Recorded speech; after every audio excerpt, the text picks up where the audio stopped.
So, today we're diving into an interesting topic that's been discussed a lot. Why do so many women turn to religion, especially when their family is going through tough times? It's fascinating, isn't it? You often see women stepping up when things go wrong. Whether it's illness, financial struggles, or even family issues, they seem to be the ones who carry the burden. Exactly. It's almost as if they take it upon themselves to make things right, even when it's not their fault. It's like a deep-rooted sense of responsibility. But why do you think women feel that way? Well, it's kind of in their nature. Women tend to have this nurturing, protective instinct. When things go wrong, they want to fix it. They don't just want to sit back and watch, they dive right in, whether it's through prayer, seeking guidance, or trying to solve problems head on. That's true. It's like a kind of natural caregiving energy. And that's where religion comes in. Women often turn to it because they feel like it's the one place they can find solace and guidance.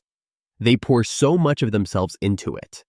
Right? And it's not just about finding comfort, it's about trying to make things better.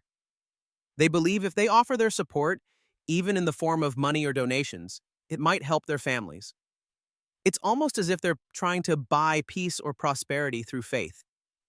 And here's the thing that gets tricky. This idea that they are giving so much, but sometimes they might be taken advantage of.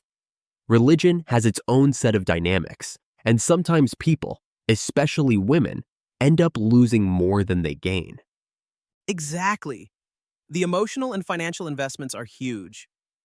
Women, in particular, have a tendency to give until there's nothing left. They're so focused on ensuring their family's well being, they sometimes end up giving away resources they really should be preserving. It's an interesting dynamic, and you can't help but think, if the money and energy spent on religious donations were instead focused on something else, like their own well-being or investing in something sustainable, could things be different? I think so. There's this idea that women are the backbone of the household, that they manage everything, including finances and emotional labor.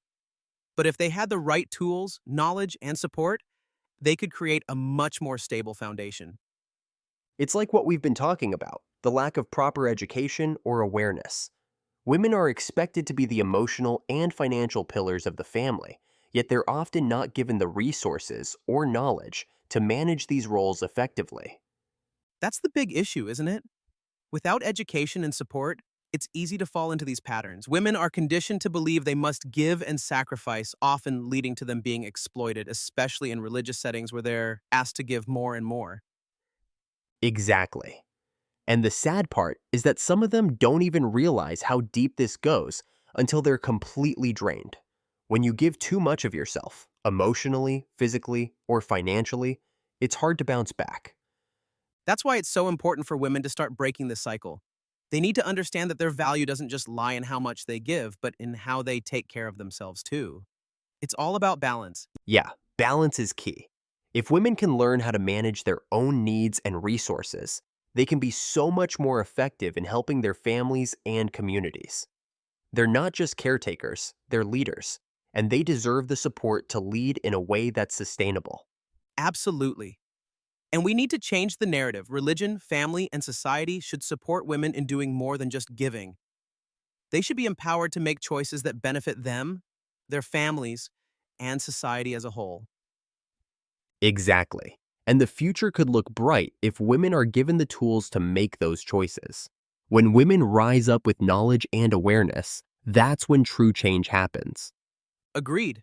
It's all about empowerment, and once women realize their true potential, that's when the real transformation begins.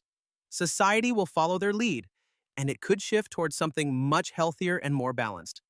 So, as we wrap up today's discussion, I'd like to ask, how can we, as a society, help women step into their power without losing themselves along the way? That's the question we need to think about. Empowerment, education, and community support, those are the pillars. But it's up to all of us to make sure women have the space to thrive, not just survive. Definitely something to reflect on. Thanks for this insightful conversation. Anytime, let's keep this dialogue going.